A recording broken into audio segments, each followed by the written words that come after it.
Thanks for taking the time to chat with us this morning. We really appreciate it.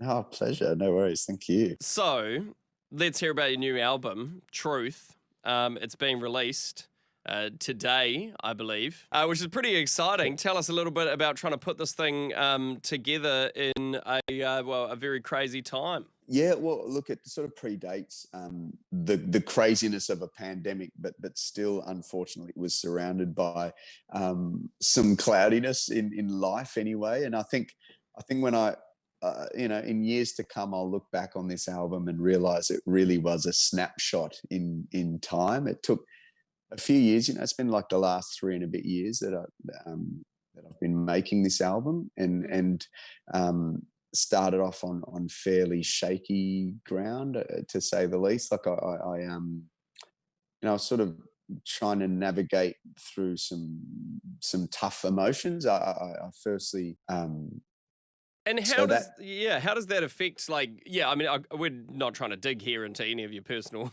type no, stuff, that's all right. No, I've brought it up. right, yeah, and how does that kind of, like, everything that else is sort of peripheral in your life, when you try and write Mm. music and when you try and, they must be pretty deeply connected, right? When you try and get into your creative zone and you've got I other things happening. I think other things are like other things that affect you musically are deeply connected. I lost a friend to mental health. He was in my band, and that was really tough to go through around the same time. And I wrote a song to kind of commemorate his life and celebrate his life, called Choir. Um, I wrote a song called Standing With You, which is about mental health. And it was my cousin who was going through a pretty severe mental health battle. So there's songs that come about because you're going through things emotionally. It was a weird place to start an album, if I'm being honest, because I genuinely felt like it was over. I felt Right. like I didn't have um, even the creative um, courage to like. I was sitting down. I was going into that first session, going, "What are you doing? Like I don't even think you can do this anymore." Like I felt almost like crippled without them or something. It's weird. It's hard to, and I Mm. know there's probably people who've gone through other forms of relationships where there was a lot of power, um, that they gave away in Mm. those relationships, and they needed to reclaim that power. So it was strange, if I'm being honest, when I started the album, but it kind of set this precedent for me that this album was going to be about life, and it was going to be personal, and it wasn't going to be me sitting down to try and write songs for a project. And um, so yeah, I think you can hear that in the albums. Lots Yeah, of up cool. tempo, lots of joyful moments, because I know I'm talking about the challenging moments, but sprinkled in that was my beautiful boys who are 8 and 6 now. My wife, who we grew up in church together. We sung together. Um, we're still together, and I'm still so in love with her, and and then I won Song of the Year for choir. Like that's Yes. the aria I've always wanted to win, Mm. and it's like I had some great highs as well. So that's definitely showing on the album as well. What is it that made you choose the title for this album, Truth? I think throughout this process, I realized that the power of truth, Mm. and I think um, there's so many cliches when it comes to that word. That the truth will set you free. The truth comes out in the end. There's all these different, these different phrases that point towards the power of truth. And I think for me, mainly, I I rested on truth, and I had to decipher um, between what is like your own personal truth and someone else's truth. Right. That doesn't really exist. There isn't like my truth and their truth. There's just truth. There's just facts, and there's just what actual. Now there's perspective, but I think truth is a lot deeper than that. Truth is um, it kind of speaks for itself, and it's undeniable. So I really found comfort knowing that truth was powerful and that it actually does uh, set you free in the end. And on the cover, it's just me smiling, and it was so different to the cover I was going to go with. The minute I saw that title with that picture, it was just the right way to go. We're loving at the moment your song Standing With You. We've got it on our playlist. And I was actually pleasantly surprised. I was like, Guy Sebastian on our playlist. That was a real highlight for me.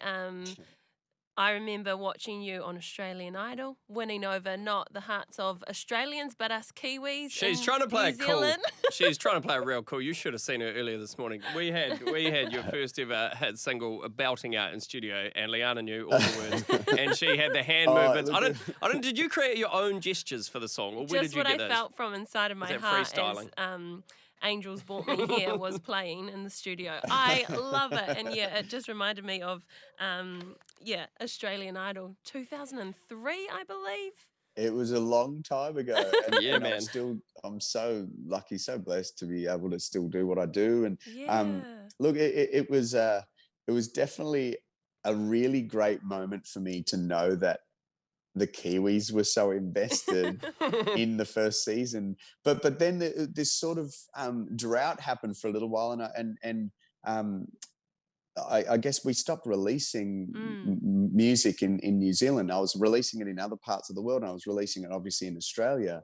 And so I really a few years ago, I was like, come on, we need to sync up New Zealand again. I love going there, and I love the people, and I love touring in New Zealand just because you guys just get soul music, you get gospel, and you get R&B. Like with when an audience in New Zealand sings along, it sounds amazing. Like it actually sounds like a choir. People singing harmonies, and That's very generous there, Guy. I don't know. I know some pretty bad singers in New Zealand. That's not all of us. I, no, definitely. I remember there was a time I actually was touring with Lionel Richie over there, um, and Lionel was singing. Oh, which song was it? Truly, or was it?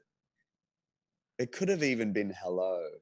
And I just remember the crowd singing along, and I was like, "This is not what Aussie crowds sound like."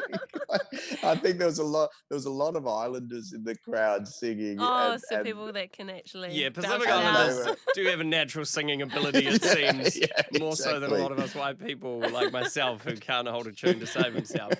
Oh, no. Yeah, that's really funny. With singing for you, like, is that something that just naturally has always been there, or is it kind of like musicianship? Is that kind of like a skill you've really had to work at and develop, or is it just kind of intrinsically somehow been inside you? Some people just have the rhythm in their veins. I mean, I was so young when I was, taken over by music. I would have been 4 or 5 when really I was like, oh my gosh, what is this that I'm hearing? Like I first heard Otis Redding and Sam Cooke. My dad loved old soul, and he had these tapes and records. And I heard, when I heard Sam Cooke, I was born by the river. I just did not, I did not comprehend what I was listening to. I'd never heard anything like that before, and I just knew I had to do it. And so, I mean, I sat by the radio for hours and hours and hours just copying these singers, and I don't know. I'm not sure whether it was in my blood or whether the love of it was in my blood, and then I needed to practice. Because I mean, I practiced. It's not like I heard it and was able to do it. Like I would Right. hear, like Wanye from Boys to Men, do some trick, and you can imagine my house growing up. I would hear an ad lib like, oh, and I would sit by the radio going, oh, like going at slow, slow, slow, slow, then faster, and building on it. Like imagine living with that. My poor parents, I'm talking 5-6 hours. I would just practice these runs and practice this stuff, and just for the sheer love of it. Like, and yeah, so I'm not really sure what the point was that I knew I wanted to do it for a living or whatever, but I just knew I loved it. Well, poor parents, but lucky kids now because you're pretty good at it, so they're enjoying it, I'm sure. Yeah, not too bad at all. It's kind of cool. I yeah, grew no, up you in go. church too, and that's the big. I think that's the big school for me. I mean, I was pretty lucky. I went to a pretty big church, so every week, whether it was at youth group or church itself, I was singing in front of thousands of people. And so I overcame tons of nerves. I learned the power of connection. You know, I think church, you know, there's a lot of people over there who grow up singing in church, and it's you know, you can see Stan Walker and all these other people who just seems like they're born with that confidence, but they're not. You go through church and you just learn that. You know, you get over the fear of speaking in public. You get over the fear of